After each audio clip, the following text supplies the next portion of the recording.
2 Kings chapter 6. And the sons of the prophets said to Elisha, "See now, the place where we dwell with you is too small for us.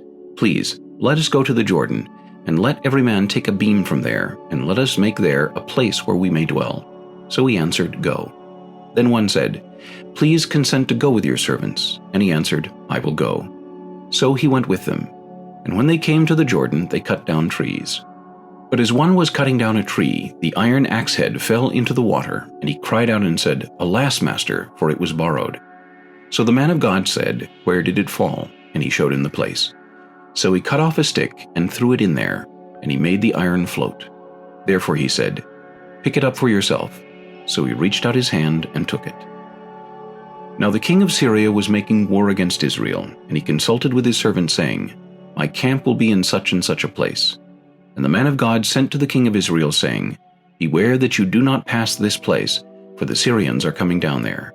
Then the king of Israel sent someone to the place of which the man of God had told him. Thus he warned him, and he was watchful there, not just once or twice. Therefore the heart of the king of Syria was greatly troubled by this thing. And he called his servants and said to them, "Will you not show me which of us is for the king of Israel?" And one of his servants said, "None, my lord, O king. But Elisha the prophet who is in Israel tells the king of Israel the words that you speak in your bedroom." So he said, "Go and see where he is, that I may send and get him." And it was told him, saying, "Surely he is in Dothan." Therefore he sent horses and chariots and a great army there, and they came by night and surrounded the city. And when the servant of the man of God arose early and went out, there was an army surrounding the city with horses and chariots. And his servant said to him, "Alas, my master, what shall we do?"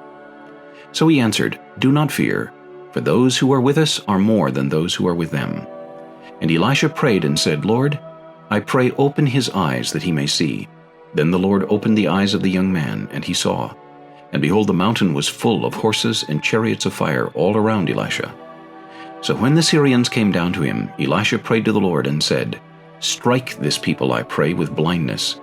And he struck them with blindness according to the word of Elisha. Now Elisha said to them, "This is not the way, nor is this the city. Follow me, and I will bring you to the man whom you seek."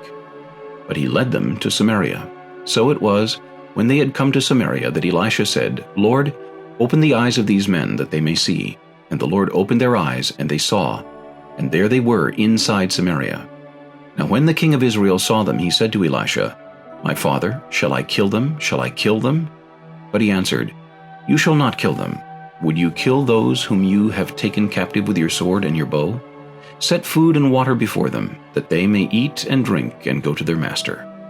Then he prepared a great feast for them, and after they ate and drank, he sent them away, and they went to their master.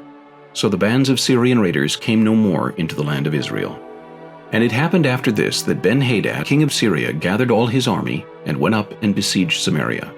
And there was a great famine in Samaria, and indeed they besieged it until a donkey's head was sold for 80 shekels of silver, and 1/4 of a cab of dove droppings for 5 shekels of silver. Then, as the king of Israel was passing by on the wall, a woman cried out to him, saying, "Help, my lord, O king." And he said, "If the Lord does not help you, where can I find help for you? From the threshing floor or from the winepress?"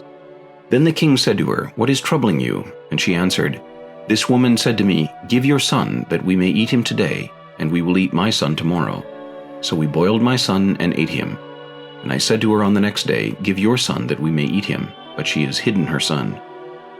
Now it happened when the king heard the words of the woman, that he tore his clothes.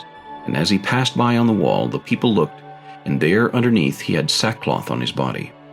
Then he said, "God do so to me and more also, if the head of Elisha the son of Shaphat remains on him today."